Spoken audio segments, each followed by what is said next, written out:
Hi everybody, this is Ellen. In this video I'm going to take a look at the Tastic 3D string art kit that has come out. It's on Amazon and other places that have seen it, or the Ann Williams group website, where you can get it too. I haven't seen it yet in stores, so I have to get it online, I think, but I've been waiting for this thing to come out for quite some time, because when I went to the New York Toy Fair last February, they had one of these hearts like this on display, and it was as tall as I was. It was giant. It had the kind of the framework for this was made out of metal, and then it had big thick chunky yarn that was used to kind of do the string art thing in it, and it was amazing. I wanted to take it home with me, but I couldn't, so obviously, because it's not mine. And plus I just thought it was always funny because I saw this on a different product in the store, the Tastic, and I thought it was pretty close to my Crafting Fantastic Instagram name, so I was like, ah, funny. But it's definitely not associated with me personally, but I just thought that was kind of neat, I guess. So, but these are cool. I love string art, and this is a 3D string art kit, so this whole thing is a 3D piece, and we'll take a look at it to see what's inside the box. In the kit you'll find the large outer circle hearts. They have little pegs on them, and then it has a bag that has the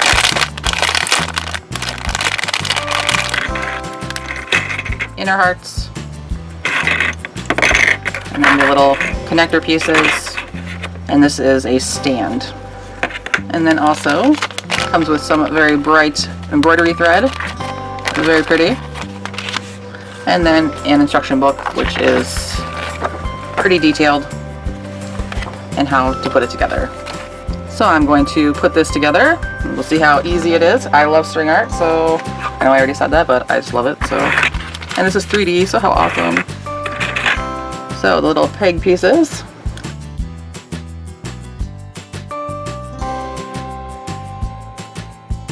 Like that. So we have the inner portion put together, and then we add our string.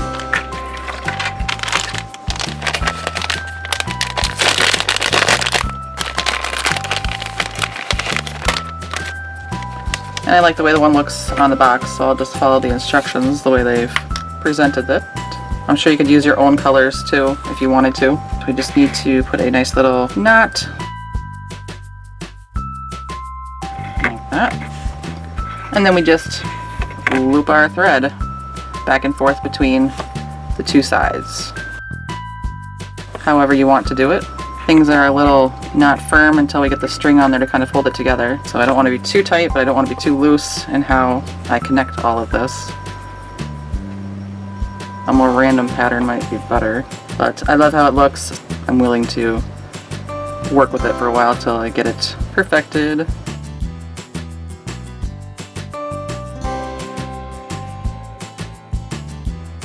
And then when I get to the end, you can put it wherever you want, and just tie it around one of the little notches or knobs there. Or I'm just ending it where I started, and I'll tie a little knot between the two. Looking pretty good. Now we need to do the outside hearts. I might have gotten a little too tight in my threading in a couple places here, and it kind of bent in, but I'm okay with that right now. Kind of have to do it a little loosely, and I know that I always tend to pull things tighter than I should. But we take the large heart, and there's kind of, the pegs kind of go off to one side a little bit more. They don't come off straight. That side goes down. Then we snap it into place. And then we want to have some connector pieces. They're just little short things to keep the sides up, I suppose. Just kind of put them on there. And our next one with the little points facing up, and this will snap right on. Awesome. Now we just wrap again, and this time we'll do the outside of the heart. This time I'll be a little smarter with my thread and put it on my wrist before I get it all tangled up. So we do the same thing. We tie our little knot around one of the pegs. And now we're going to wrap the outside of our heart.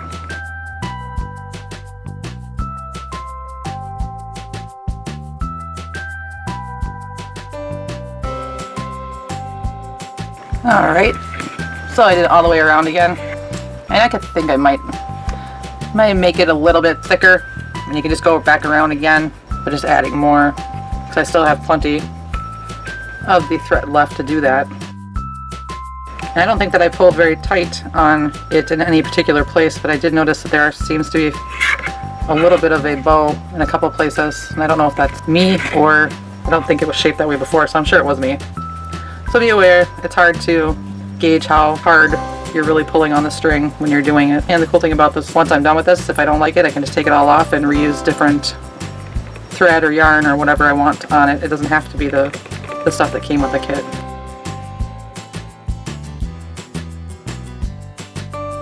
Back to the beginning again.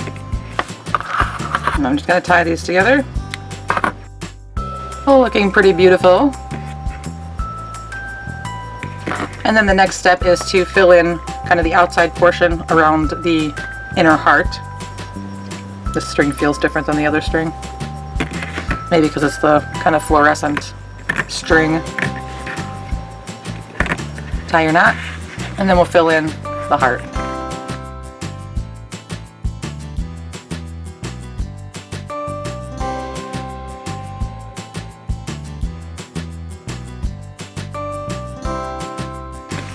Alright, so I used up much more of my string this time, just kind of making sure that it was nice and full through here. And I didn't quite end, I'm not going to be able to end where I started, so I'll just make a slip knot wherever I can, just like how I started it. And the string fraying here at the end is not the string, it was my cat. I had the string hanging over the edge of my desk while I was doing this, and she thought that was awesome, so she let me know she liked playing with my string. Then you flip it over and you grab another color, and we fill in the rest of it on this side.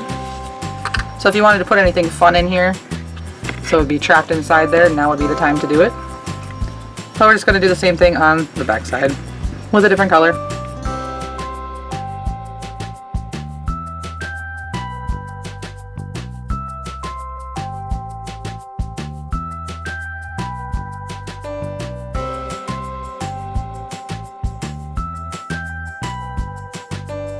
Alright, so I ran out of my pink string. I might have added a little bit more up here had I had a little bit more, but I definitely laid it on pretty heavy over on this side, so it looks good.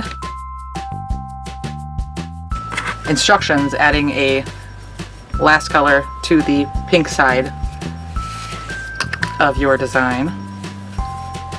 So I'll add that.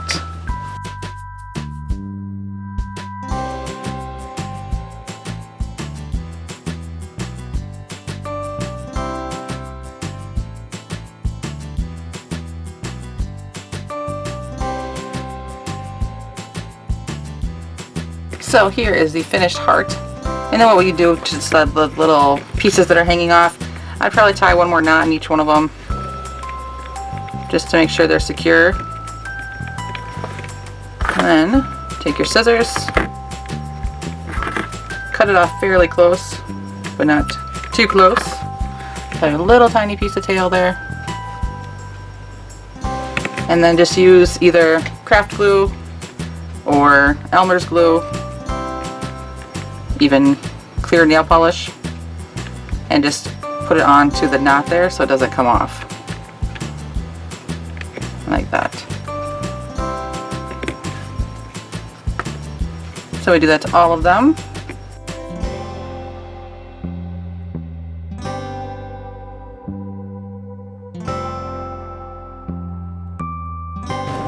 Alright, so now they are all secure. I think this is totally awesome. I like the way it turned out. I'm a little crooked in some spots, just I think from having too much tension. And I think that just would come with practice on how to do it, but I don't think you can really notice any of that.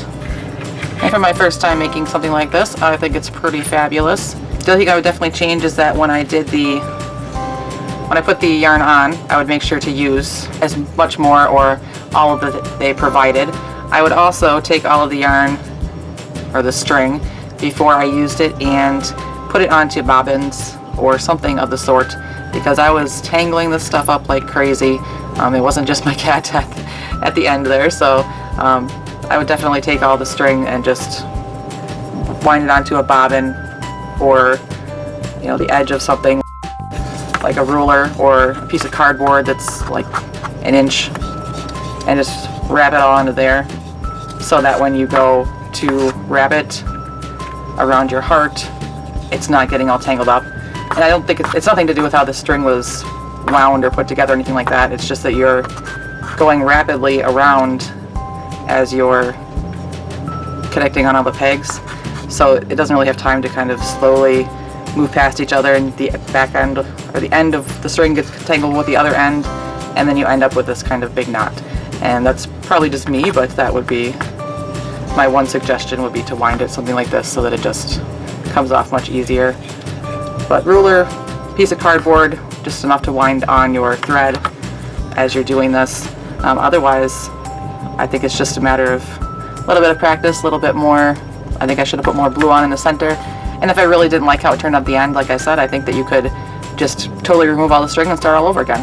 You can color coordinate it. I think these are great. And I know Michaels sells this brand, so I assume that they'll sell them in the future as well. So look there and then check out their coupons always when you buy stuff, because coupons are awesome. I think it's cool. I didn't have any major issues with it besides just the thread getting tangled, and part of that was just I was probably not being as careful with it as I should have been. But otherwise, it seems pretty sturdy. We can now take our little stand piece, and that goes onto the bottom here. Our heart will stand on our desk or wherever we want it to be. Super cool. Or you could just hang it up, little nail in the wall. But I hope this kind of gave you an idea of what this kit's all about, and I was waiting for them to come out with it, and it's finally here. So if you make one of these, or if you have any other questions that you think I might be able to answer for you, put those in the comments. If you get a hold of one of these kits and make one, you can share your end result with me on my Instagram, which is at Crafting Fantastic, or on my Facebook, which is feelinspiffy or Crafting Fantastic. They'll both find me. And as always, happy crafting. String art's fun, and this adds a whole new dimension, as in third dimension. Woo! Thanks for watching, you guys. I'll have more things for you soon. Bye.